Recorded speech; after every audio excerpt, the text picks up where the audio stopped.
Tahu nggak kenapa aku nyanyi lagu Ojo dibanding-banding ke Denny Caknan? Ya karena aku yang jelas nggak mau dibanding-banding ke. Kenalin, nama aku Alvin. Aku host baru di NTV Happy Channel. Bentar, ada motor. Gini guys, kalau syuting di pinggir jalan loh, banyak hal-hal yang nggak terduga. Oke, kembali lagi. Oke, untuk mengawali konten pertamaku, aku pengen grebek temanku.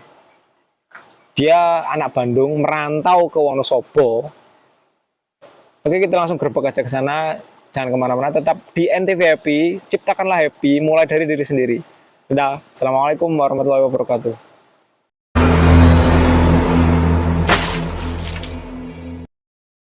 Nah, kita tarik ke belakang, Bay. Sebelum itu, nama lengkap kamu siapa? Muhammad Gifar Surya Putra. Muhammad Gifar Surya Putra. Ya. Biasa dipanggil? Kalau di rumah sih biasanya Ipai gitu. Nah, oke, aku manggil Ipai aja lah biar akrab. Iya, nggak apa-apa. Biar akrab. Kenapa? Gimana sih ceritanya kamu bisa kepanggil kerja, dapat info di sini? Di Bandung tuh kan, aku nggak tahu ya suasana di Bandung tuh kayak apa, cari kerja susah apa gimana, aku nggak tahu. Kok bisa dari Bandung ke Wonosobo yang UMR-nya mungkin jauh beda. Nah, ya. UMR-nya jauh beda. Karena ya kita kan kerja cari uang gitu loh. Kok bisa gitu. Oh, jadi ini masalah dari awal kerja sampai sekarang di sini gitu. Kenapa gitu loh? Apa pemicu kamu? Jadi kan waktu itu saya lulus kan kebetulan waktu itu musim pandemi ya. Corona itu. Iya. Jadi pulangnya dicepetin waktu Februari saya pulang. Februari tahun berapa lupa saya. Pulang terus langsung ada tawaran karena jadi saudara punya kenalan pabrik, bukan pabrik sih. Jadi di Ninja Express Gudang. Jadi warehouse freelance itu berjalan 4 bulan. Keluar 4 bulan. Di Ninja Express 4 bulan. Ninja Express 4 bulan. Keluar berapa hari lah. Kerja di waktu itu di Cimahi. Cimahi di Akiko. Kamu bagian apa di Akiko? Akiko bagian lapangan. Lapangan tuh yang coba di ini. Yang nyembeli. Oh. Yang nyisit itu buka kulit, misahin daging. Situ nyacah-nyacah di Akiko. 2 bulan itu nggak lama. 2 bulan. Terus desain. Desain nggak lama terus di kurban, pengemukan itu cuma sebentar itu. Soalnya cuma masak kurban. Nah di situ saya nganggur berapa bulan. Keluar dari situ tuh aduh bingung, kerjaan nggak punya. Kan saya punya teman Usman, saya mengkerabat dia dari SMA itu. Si Usman ini? Usman ini. Saya bareng-bareng terus dari SMA. Gawe gimana kerja ini? Lagi nyariin juga susah. Daftar ke sana ke sini nggak ada. Daftar udah ngirim formulir, udah ngirim CV. Pokoknya nggak ada yang itulah, nggak ada yang cocok. Akhirnya saya kepaksa ya. Ada dari grup alumni sekolah. Ada tawaran katanya ada jadi Wonosobo, Kambing Perah. Ya udah saya langsung chat gurunya. Gimana Pak? Boleh minta nomornya? Kasih nomor Pak Ajis. Oh, langsung dikasih nomor Pak Ajis. Langsung nomor Pak Ajis. Saya kontak Pak Ajis. Bukan saya yang ngontek, Usman. Si Usman. Usman yang ngontek, kontek. Terus Usman bawa saya, soalnya Pak Ajis minta berdua. Usman bawa saya. Par gimana, mau nggak Wonosobo? Gaji berapa gitu? 1,5 sana. Gimana ya, saya bingung di situ. Kebetulan kan nggak punya uang sama sekali.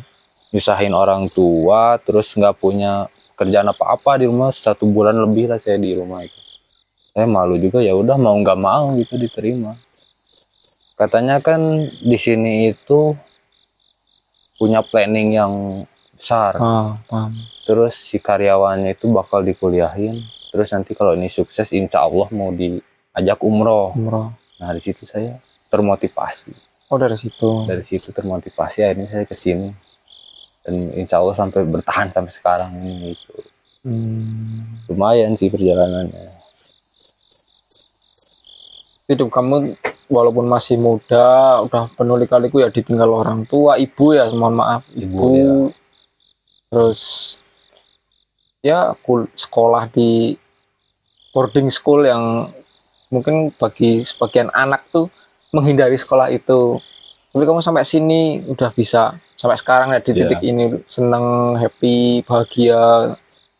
Gimana sih caramu apa ya? Kok bisa kayak sekarang kan aku lihat kamu positif vibes gitu loh, penuh aura yang positif. Ada nggak hal-hal yang bikin kamu bisa nih? Kadang kan keadaan itu kan kadang suka bikin di titik terendah, tuh down, terus kadang suka senang juga. Gimana cara menyikapi hal-hal kayak gitu biar tetap bahagia gitu? Kalau menurut saya sih kan dari dulu ya emang banyak mengalami perih-perihnya dulu ya. Saya udah tahu lah, oh cara ngatasinnya gini kalau udah kayak gini. Makanya menurut saya kalau di sini tuh ya biasa lah gitu. Nggak beda dari apa? Dari sebelum-sebelumnya waktu saya sekolah, wah itu udah terbiasa lah pokoknya. Iya, iya. Kayak gini mah jadi ya udah tahu resikonya kayak gimana, terus ngatasinya kayak gimana. Ya mungkin saya sekarang lebih berpikir ke Islamik aja, Iya. yakin. Dari sudut pandang agama gitu. Nah, itu. Mungkin dari agama ini kamu bisa menciptakan kebahagiaanmu sendiri gitu. Nah, itu. Mungkin keadaanmu lagi di bawah karena kamu ingat agama, jadi ada pemicu Iya, kebahagiaan. pencerahan dari situ lah paham, intinya. paham. Sambil rokok Pak, ngopi juga udah. Oke, ya siap.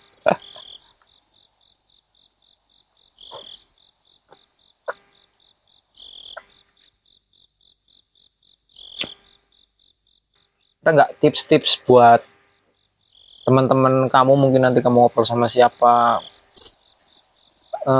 lebih ke kamu tuh kalau lagi ada masalah mending gini deh, biar kamu tetap senang, biar kamu tetap pembawaannya happy, nggak yang terpuruk.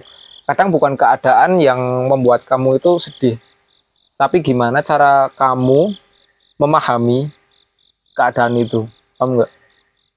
Nah itu tuh dua hal yang berbeda gitu loh.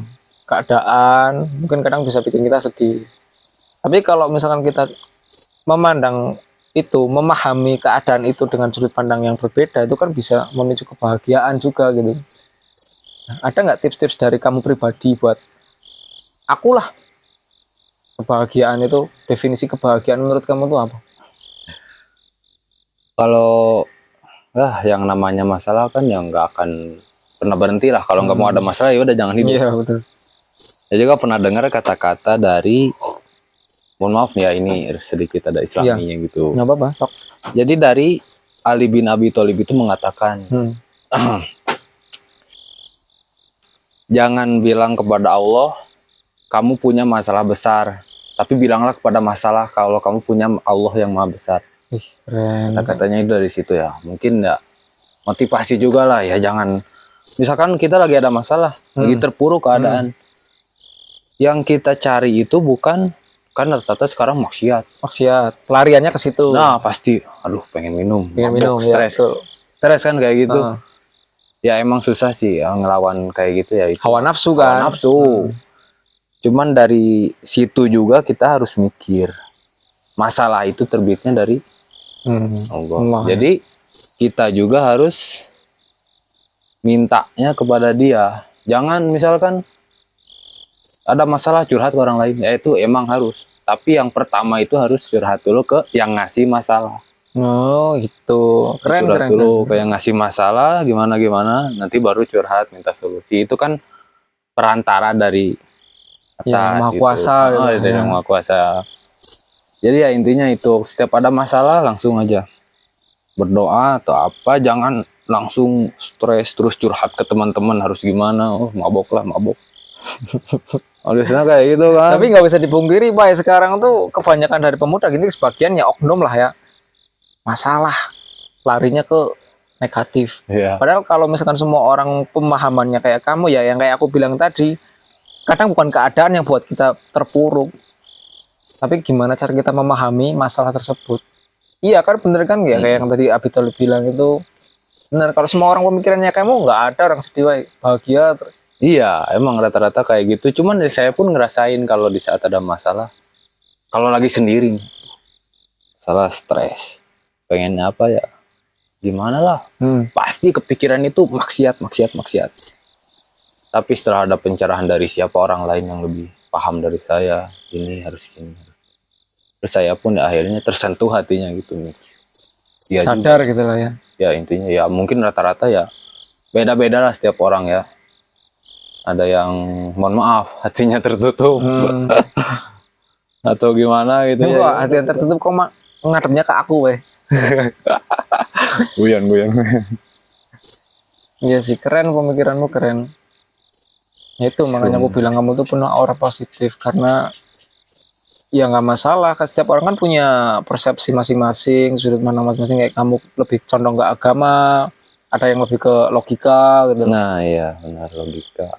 Kalau yang logika kan apa nih masalahku, cari dulu akar masalahnya apa, selesain, baru muncul kebahagiaan di situ. Keren sih.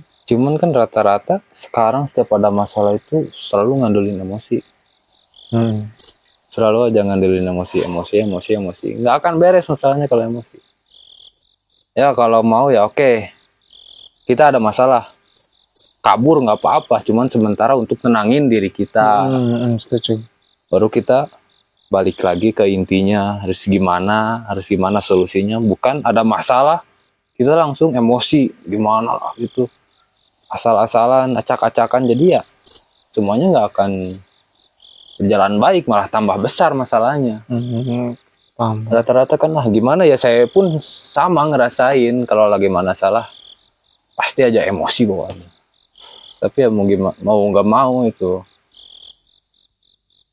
pikiran tenang, hati tenang, pokoknya ya kabur masalahnya bukan berarti kabur lari gitu, tapi untuk menangin diri.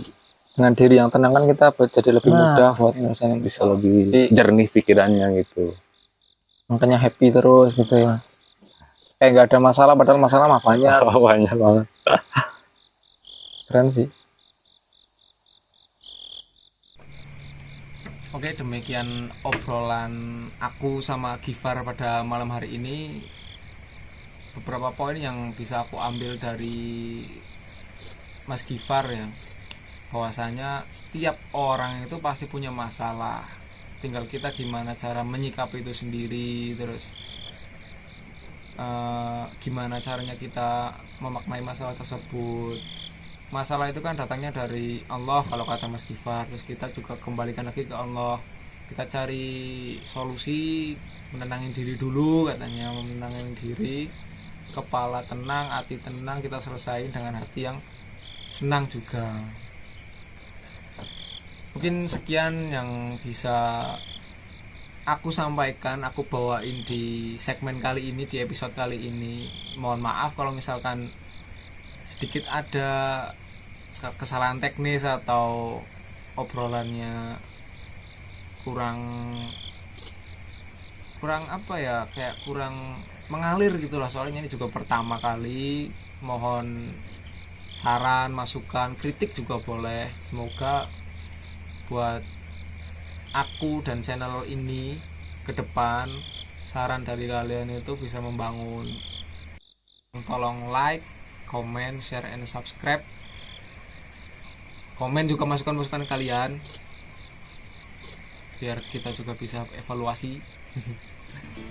Demikian, saksikan terus NTV Happy. Ciptakanlah happy mulai dari diri sendiri. Assalamualaikum warahmatullahi wabarakatuh. Dadah.